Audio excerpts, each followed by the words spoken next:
Salut tout le monde. Aujourd'hui, on va parler de la fermeture des gyms, quoi faire. Je vais vous partager 4 trucs à faire pour augmenter votre rétention client et votre acquisition client par la suite. Donc, à chaque crise qui va arriver, à chaque fermeture, peu importe ce qui va arriver, puis il va en arriver plein dans votre carrière sur le long terme, il y a toujours une opportunité à aller saisir. Et bien, c'est votre responsabilité de la saisir et de faire ce qu'il faut. Mardi matin, on a fait un coaching dans le mastermind et je vais vous partager 4 trucs qu'on a parlé, 4 choses pour augmenter votre rétention et votre acquisition. Donc, la première chose, c'est votre mindset. Donc, c'est de garder votre mindset intact à travers tout ça. Donc, tu sais, c'est facile de mettre le blâme sur le gouvernement, de dire, de chialer, d'être tanné, tout ça, puis c'est normal, puis tu sais, je suis le premier à être fâché de la situation aussi. Mais c'est important de changer rapidement votre mindset. Donc, euh, tu sais, c'est correct d'être fâché pendant peut-être une demi-journée, 15 minutes, 1 heure, peu importe combien de temps vous voulez être fâché. Mais après ça, faut changer le mode de pensée. Okay? On ne peut pas changer la situation, on va changer comment on pense par rapport à ça. Donc, euh, premièrement, c'est de prendre responsabilité de votre succès en ce moment et de dire, ben regarde, je ne contrôle pas ce que le gouvernement décide de faire. Fait que je vais focuser sur qu'est-ce que je peux contrôler. Deuxième chose, c'est d'être vraiment focus sur vos objectifs. Donc, j'aime ça donner l'exemple d'un cheval de course. Un cheval de course, ça a des œillères à chaque côté. Pourquoi? Parce que sinon, ça va aller de gauche à droite, puis ça n'ira pas en ligne droite vers l'objectif qui est la course dans ce cas-là. C'est la même chose pour vous. Okay? L'humain est facilement distrait. Si vous le savez, là, on est très enclin à la procrastination. Donc, présentement, avec les nouvelles, avec l'inquiétude de peut-être des gens autour de vous, tout ça, ben, il va y avoir plein de choses qui vont vous atteindre et c'est important de mettre vos œillères, focuser sur vos trucs, votre santé mentale, vos clients et vos objectifs de votre compagnie, vos objectifs personnels. Okay? Puis aussi, il faut comprendre que vous êtes un leader pour vos clients, mais vous êtes aussi un leader pour votre équipe si vous avez du monde en dessous de vous, qui travaille avec vous, pas en dessous de vous, qui travaille avec vous. Et vous êtes aussi un leader pour votre blonde, votre chum, pour votre famille. Donc, c'est vraiment important de prendre ce rôle-là à cœur et d'être la personne ressource pour aider les gens parce que ça va vous aider à croître votre compagnie sur le long terme. Ça, c'est sûr et certain. C'est une bonne opportunité de prouver votre leadership à travers tout ça. Donc, ça, c'est la première chose, mindset. Écoutez des choses qui vont vous motiver. Arrêtez d'écouter des choses qui vous démotivent. Si vous êtes sur les réseaux sociaux et qu'il y a du monde que ça vous atteint, qu'est-ce que vous lisez que cette personne dit, il n'y a rien de mal à bloquer les personnes, à déliter les personnes, à déliter les réseaux sociaux de vos cellulaires. Bref, il y a plein de moyens de faire pour vraiment rester focus sur vos objectifs et sur ce que vous voulez vraiment ultimement. Deuxième chose, c'est vraiment important de communiquer avec vos clients, même de over-communiquer, de trop communiquer avec vos clients. Il y en a que c'est peut-être des clients que ça fait longtemps qu'ils sont avec vous, puis il n'y a pas trop de troubles, ils sont juste comme off, on va retourner à la maison, je suis déjà bien équipé. Il y a du monde, c'est peut-être la première expérience qu'ils vivent avec vous. Donc, c'est vraiment important de beaucoup communiquer, d'appeler vos clients, de leur écrire en personne si vous avez vraiment beaucoup, beaucoup de clients. Mais vraiment de prendre le téléphone et d'appeler un à un. Ça, c'est vraiment winner. Si vous avez un groupe Facebook, de faire des lives, de faire des vidéos, de faire des posts pour dire c'est quoi les solutions qui s'offrent à vous. Et vraiment de les réengager sur leur objectif. Donc, dans le dernier podcast, on parlait de rétention client, réengagement, rétention. Bien là, c'est vraiment le meilleur moment de réengager les clients sur leur objectif parce qu'en fait, il n'y a rien qui change au niveau de leur objectif. Oui, les gyms sont fermés, mais le gym, c'est seulement un véhicule pour atteindre les objectifs. Et on peut très bien avoir des résultats vraiment incroyables au gym. Nous, dans les derniers 2 ans avec la pandémie, on a eu d'extrêmes transformations à la maison. Fait qu'il y a vraiment moyen que ça soit bien fait.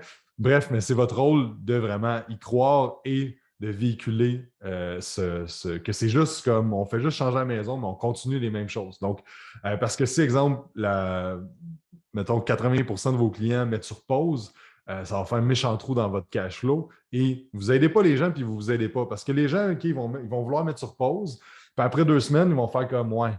Là, j'ai mangé comme un porc à Noël, je ne suis pas bien dans ma peau, je me sens plus bien, en recommençant un peu à la maison, mais je ne suis pas motivé. Puis, tu sais, vous ne les aidez pas en mettant leur contrat sur pause ou en attendant. Il faut vraiment que vous soyez les deux et vous dites au client, écoute, je comprends que ce n'est pas le fun, je comprends que tu es déçu, je comprends que tout ce que tu vis, 100%. Maintenant, c'est quoi notre plan d'action? Notre plan d'action, ça va être qu'on va changer ton entraînement pour la maison, on va faire des zooms, on va rajouter des affaires, c'est mon prochain point.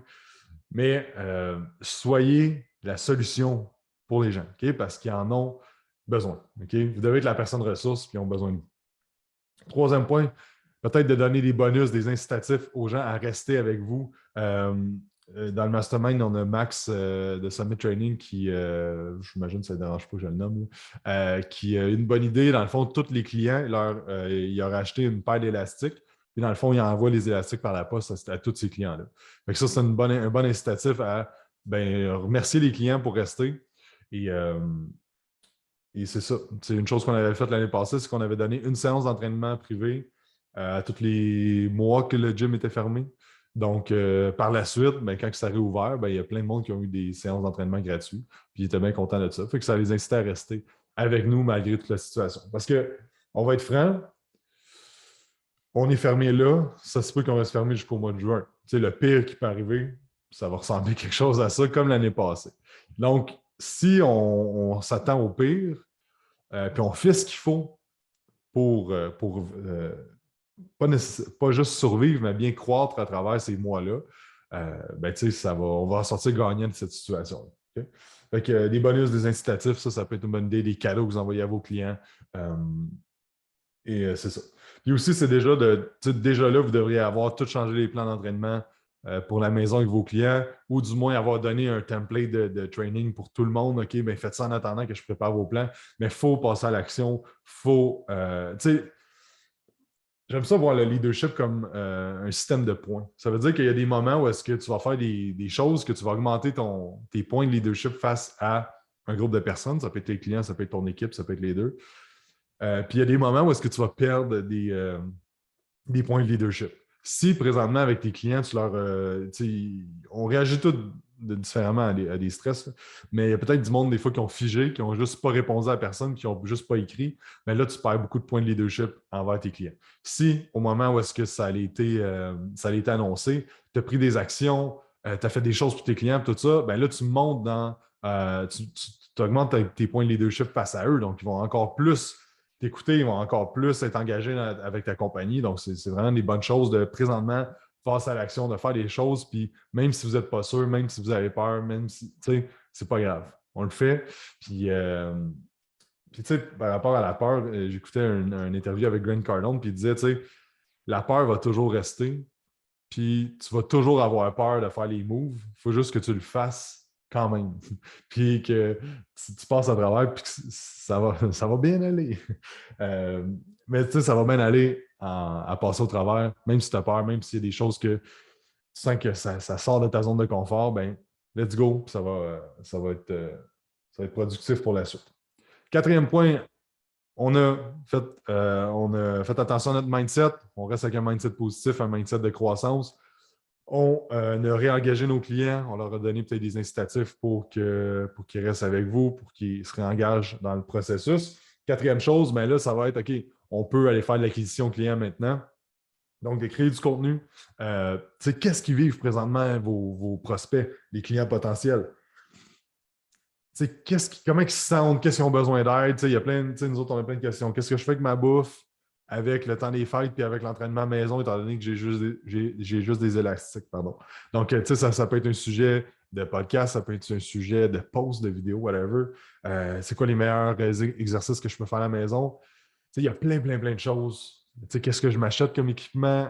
Il y a plein de choses que vous pouvez parler. Donc, pensez juste, quand vous créez du contenu, quand vous voulez aider le plus de gens présentement, qu'est-ce que je peux faire, qu'est-ce que je peux leur dire pour les aider, pour les rassurer. Donc, on a le temps de Noël, puis en plus, la fermeture des gyms, il y a plein, plein, plein d'idées de contenu que vous pouvez créer pour aider un maximum de gens. Donc, en résumé, gardez un mindset positif à travers tout ça. Écoutez des choses qui vont vous motiver. Arrêtez d'écouter des choses qui vous démotivent, qui vous stressent. Deuxièmement, réengagez vos clients envers leur objectif. Troisièmement, ajoutez des bonus, donnez-leur des cadeaux. Et quatrièmement, allez chercher des nouveaux clients, créer du contenu pour eux, pour les aider avec tout ce qui se passe présentement parce que vous êtes des leaders dans l'industrie et les gens ont besoin de vous. C'est vraiment important que vous le faites et que vous le fassiez, que vous le faites. Bref. Donc, c'est ça. Si jamais vous avez des questions, si jamais vous avez besoin d'aide, si jamais, whatever, écrivez-moi sur Instagram, jacobamel__, ça va me faire plaisir de vous aider. Et c'est ça. Fait que je vais vous souhaiter un bon temps des fêtes, Il n'y aura pas de podcast pendant le temps des fêtes. On va recommencer ça en janvier. Fait que merci de votre écoute. Merci de laisser des avis sur Facebook. Sur Facebook, oui, sur Facebook, mais surtout sur iTunes pour le podcast. Merci aussi de partager en story et de m'écrire, me donner des commentaires. C'est toujours apprécié. Et c'est ça. Sur ce, joyeux temps des fêtes et on se parle bientôt. Bye.